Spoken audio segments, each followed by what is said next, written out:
Understanding a little bit about the nervous system can start to give us insights into why certain things are happening and what can be helpful. The first task is to form a trusting relationship that helps the nervous system lower its guard and be more trusting. If I say, wow, you seem really angry, and I get interested in that, often by asking those kinds of questions, the child calms down some. The fundamental and primary job of a parent is to understand their child and to help their child feel understood. Polyvagal Institute is really about helping people to understand these ideas and these choices so that we can become the best of humanity, not frighten each other and frighten ourselves. 9, 8, 7, 6, 5, 4, 3, 2, 1, 0.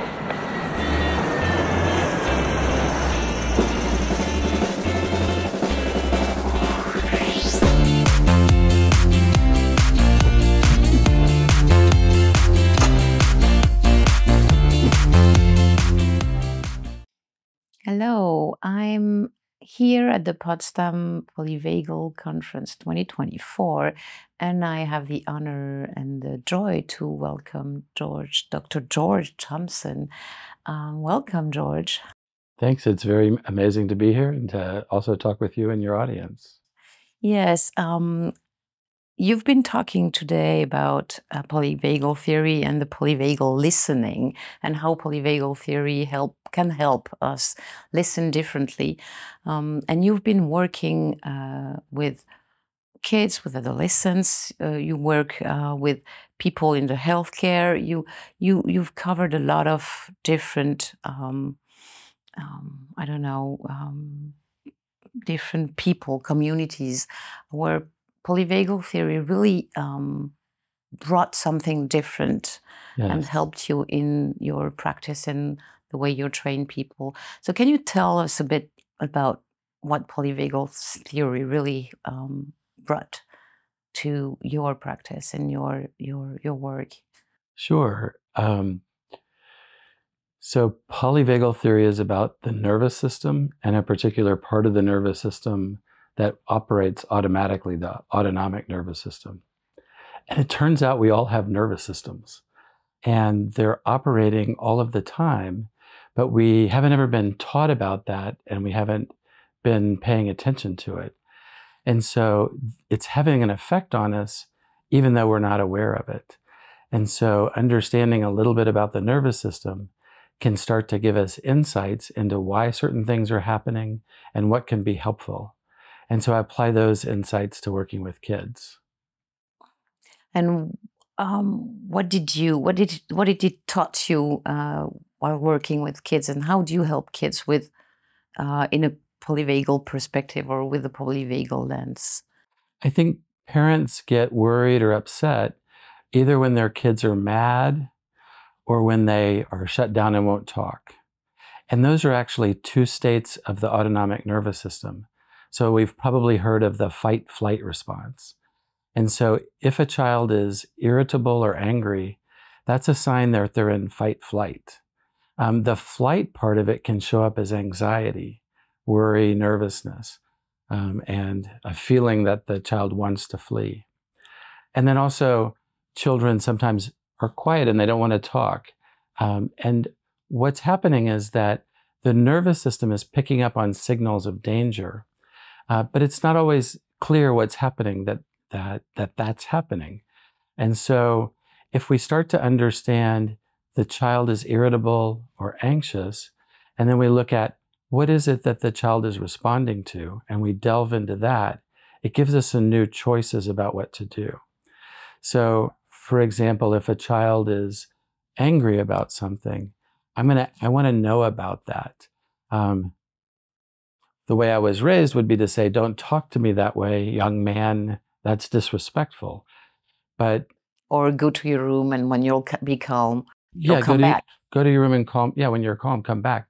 But if I say, wow, you seem really angry, and I get interested in that, and I'm trying to understand what the experience is, and especially what happened that you got angry, then two things happen. One is I get some information that's helpful to me, but often by asking those kinds of questions, the child calms down some.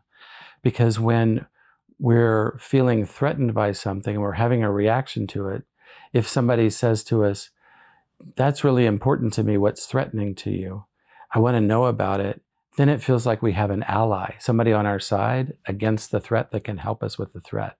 And that calms down our nervous system. And so when our nervous system calms down, then we can make some different choices about what we're going to do next. Or if the threat is something that I can do something about, then I have that chance too. So my daughter today was emailing her teacher about some of her final grades, and some of them weren't right. She was emailing her advisor because one teacher hadn't graded some things. She had sent a bunch of emails, and now she didn't know what to do. So she was feeling frustrated about that. So I could say, calm down, or I could say, what's got you upset? Well, I don't know what to do about this teacher. I've turned in these assignments. I should get credit. I'm not getting credit for it. It's important to her. So for her nervous system, the idea that she's not getting credit for something that she worked for is a threat. It's a dangerous thing because she's not going to get the credit she deserves. And so if I find out about that, okay, then we can start to also do something about that. Let's see who we can email. So that's where the idea of emailing her advisor came from.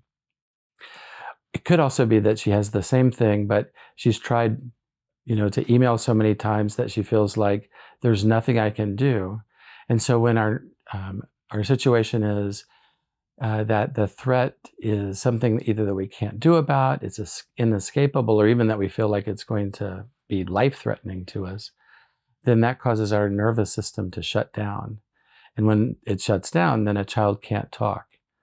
So in one of the classes I teach, I talk about a 14-year-old boy that had cancer, leukemia, and he has pain in his belly and he has a fever and he's in the hospital, but he doesn't want to talk to the doctors.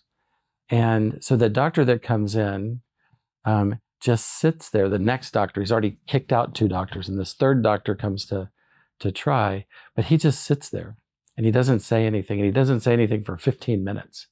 And the kid says, "Who are you?" And he says, "I'm Dr. Roberts." And then he doesn't say anything again for another 15 minutes. And then he starts to say, what do you want? What are you here for? And so then the doctor starts to explain, but after 30 minutes.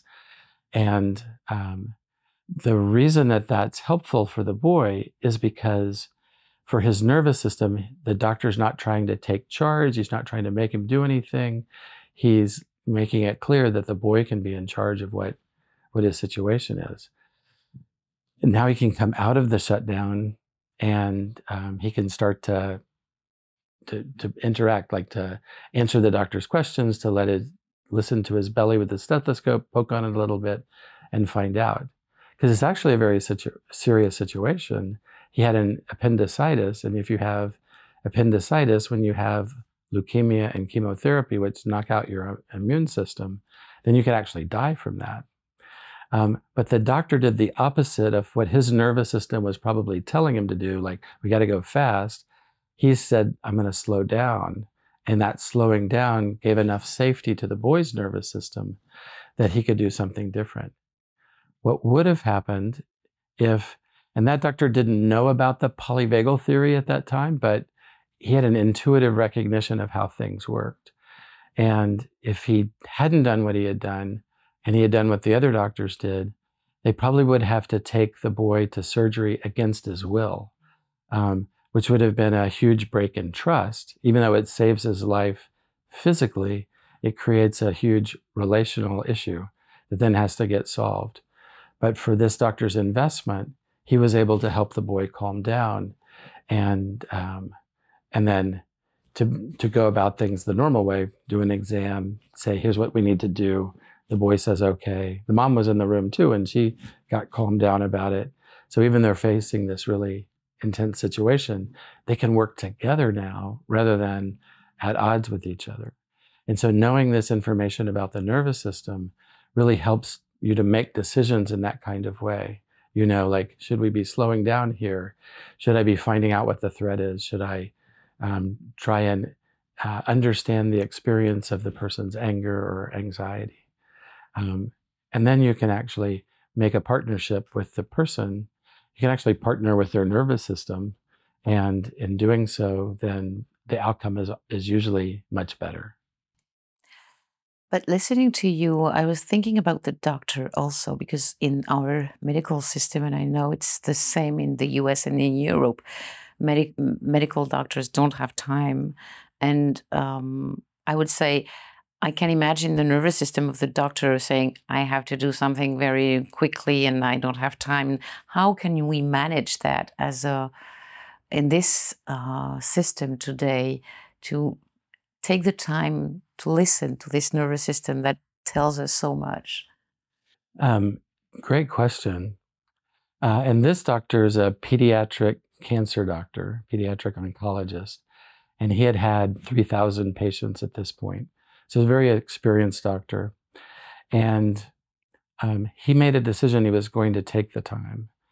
So part of what was going through his head is, if we force things to happen, maybe things go faster right now, but this is going to take a lot more time later.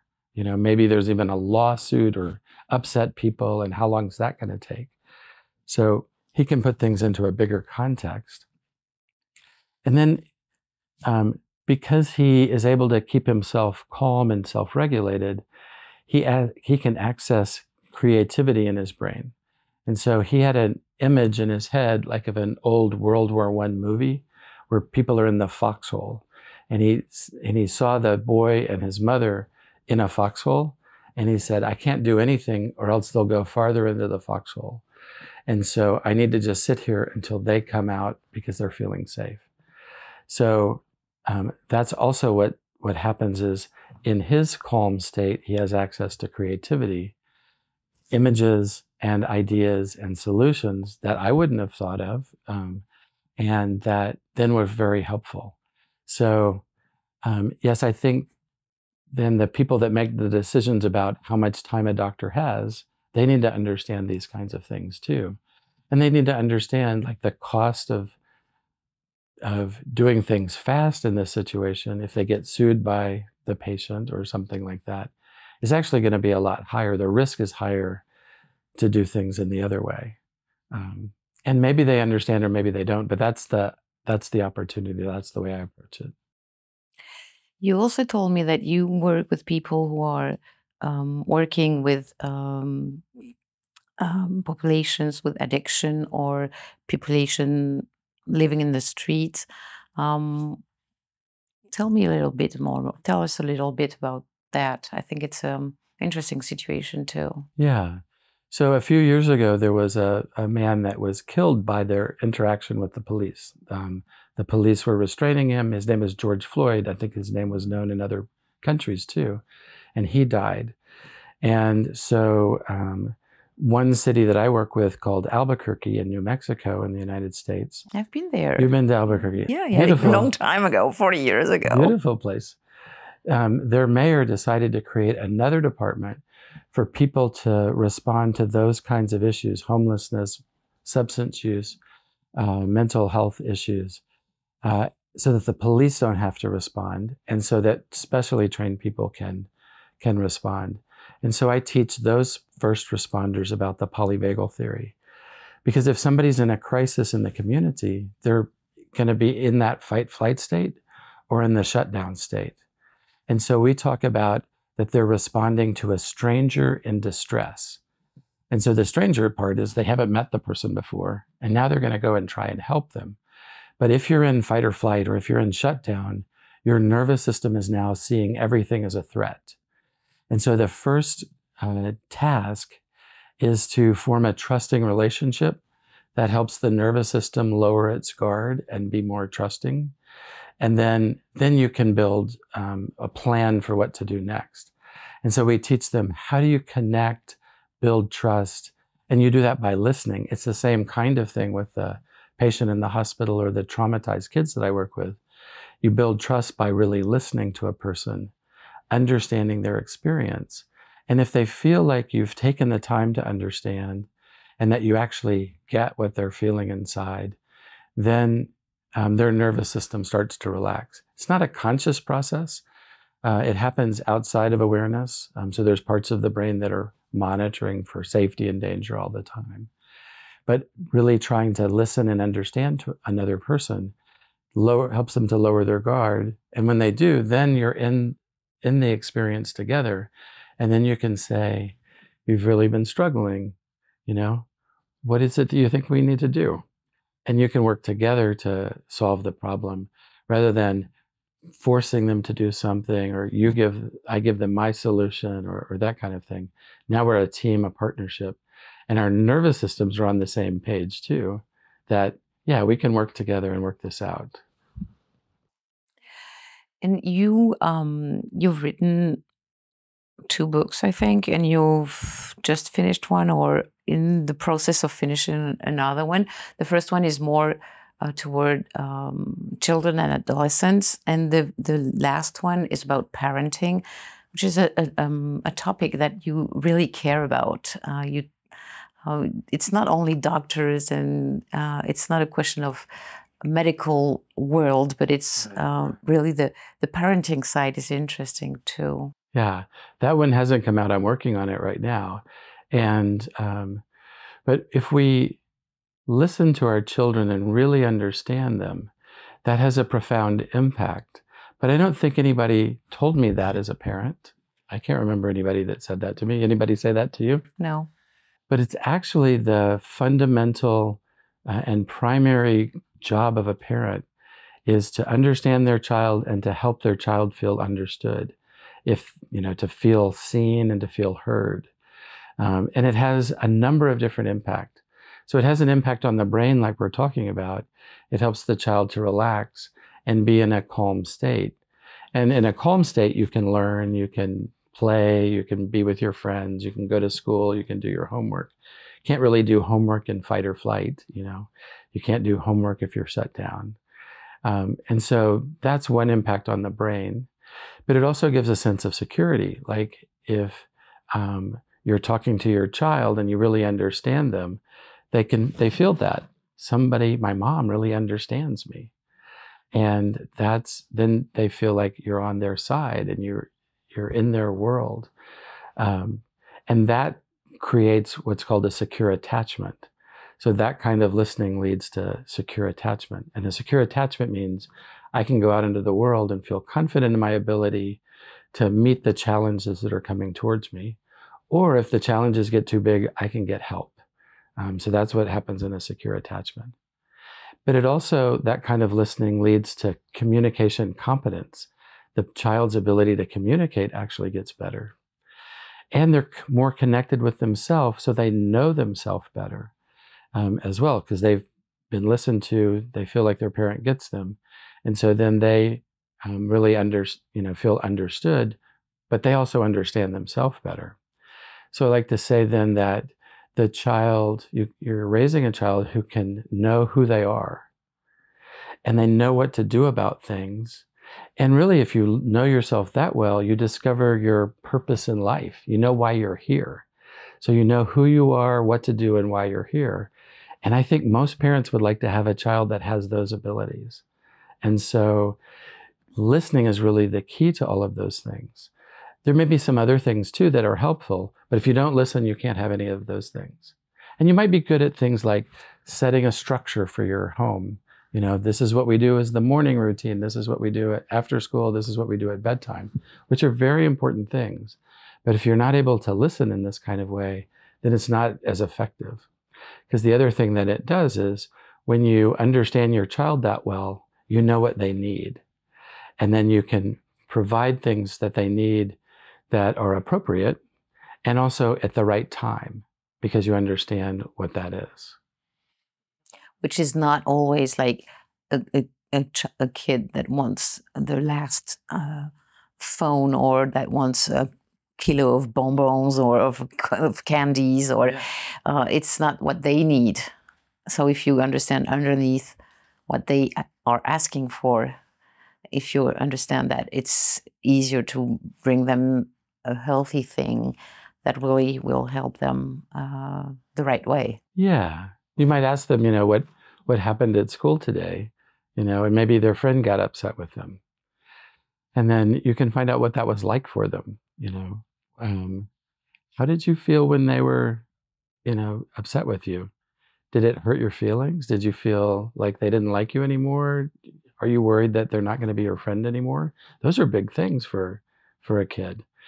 And then if that's the case, then they might not even know that that's what's happening for them. But talking with you really helps them.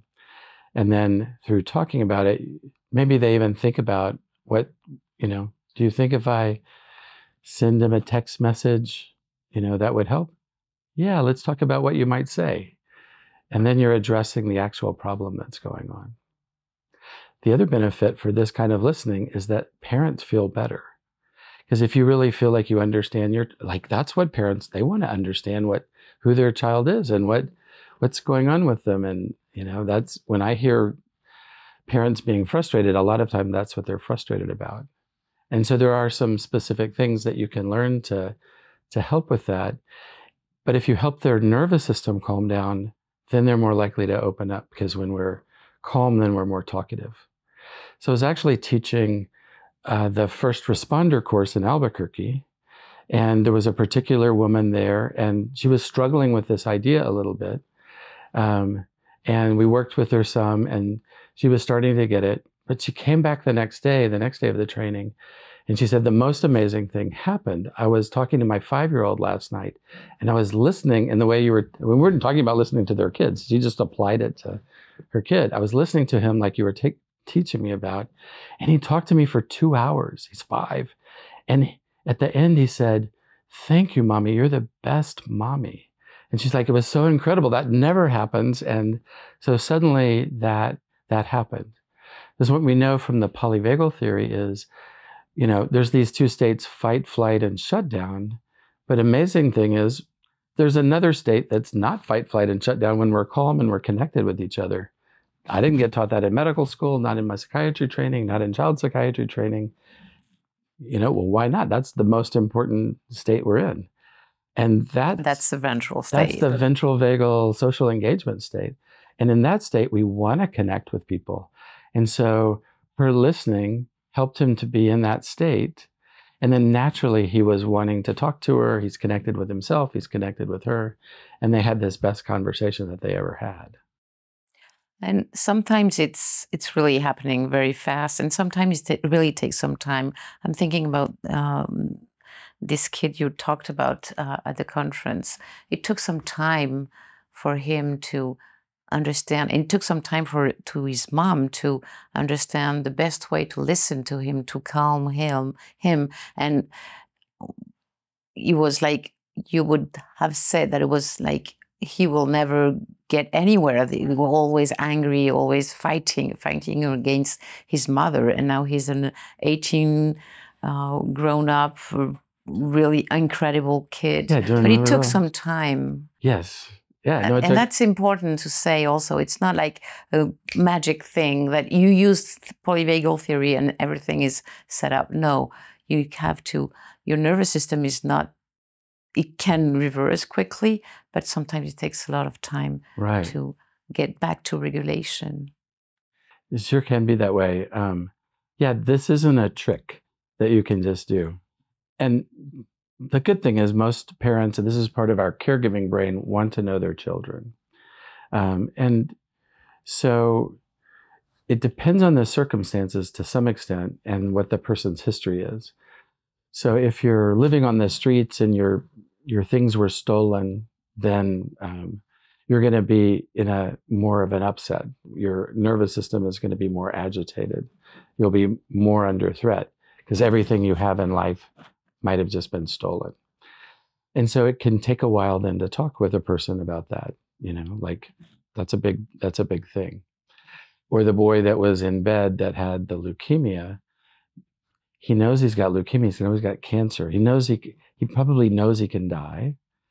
That's a big thing. And then this boy that's been traumatized, he had some pretty serious trauma. Those are big things. And so the more our nervous system has been threatened in the past, the longer it's going to take to help that nervous system feel calm. I think a motto for the nervous system is better safe than sorry. And so it wants to be really sure that things are safe. It's not just a little bit, I say one thing and then, the nervous system relaxes. Last thing, you've just been, you've announced that you're becoming the chairman, chairman of the VP of the PVI board. Yes. Can you tell us maybe what it means and what PVI is for people who don't know? Even if they listen to us, they know, but who knows? Maybe they don't.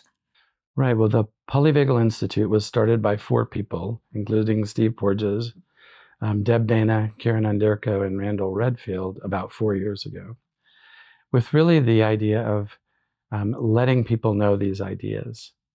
And I think as I've studied polyvagal theory, like if I look at the world, sometimes it looks really scary. Like we could all kill each other and all of humanity gets wiped out, I used to practice hiding under my desk for a nuclear attack when I was a kid in school. That's a little terrifying. But also I noticed we sent this rover to Mars, and on the rover was a little helicopter, and somebody flew the helicopter around on Mars. That's very amazing too. So between killing each other off and flying helicopters on Mars, that's a huge range of things. But if we understand the nervous system, we understand, well, killing each other off is about fight or flight. And to build something that goes to Mars and then flies around takes all this cooperation. So that's ventral vagal social engagement. So it gives us choices about which direction we're going to go. We're going to go this way, or we're going to go this way. And Polyvagal Institute is really about helping people to understand these ideas and these choices so that we can become the best of humanity, not frighten each other and frighten ourselves. And so that's really a general way of talking about what this organization is about. We have conferences and we have classes and things like that, but they're all about learning about the nervous system and how sometimes we're in a fight or flight, and to feel safer, we fight with each other. But then sometimes when we get calmed down, then we collaborate, and we have brilliant, collaborative, creative, innovative ideas. And so a board of directors of a nonprofit, one of its jobs always is to help with strategic planning for the organization. So looking at where are we going to go and how are we going to do that. So that's one of the jobs. But we're in the process of putting together the next board. When an organization gets going, it's often a small group of people that really work closely together. And then as they build momentum and success, then it shifts to a more formalized process and more structures and things like that. So that's the phase that we're in. We've been very successful as an organization. And so we're moving forward in those kinds of directions. And what role do you want to play in that, you, George, as a person? Well, I'm very honored to be asked to be the chairman of the board. And I consider it to be a stewardship. It's a huge resource, these ideas, this training, this research from Steve Porges. And so to honor the work that's been done, to set up structures that allows it to continue, to find ways that we can reach as many people as possible and have a positive impact. To do all of those kinds of things. I have children. I want this to be a world that they grow up in. That's a good world to grow up in. And I know parents worry about that these days. So can the Polyvagal Institute help with that? I think it can. And so it's some practical things about how do we do that. Thank you very much. And for those who want to know more about PVI, you can go directly to the PVI website in English, or you can contact one of the PVI partners in your language, Quantum Way for French, but also many different languages. I don't know how many partners PVI has now, but a lot. Thank you, George. It was really a pleasure to have this conversation with you. Yeah, merci, Florence. A lot of hope. Yeah. Thank you.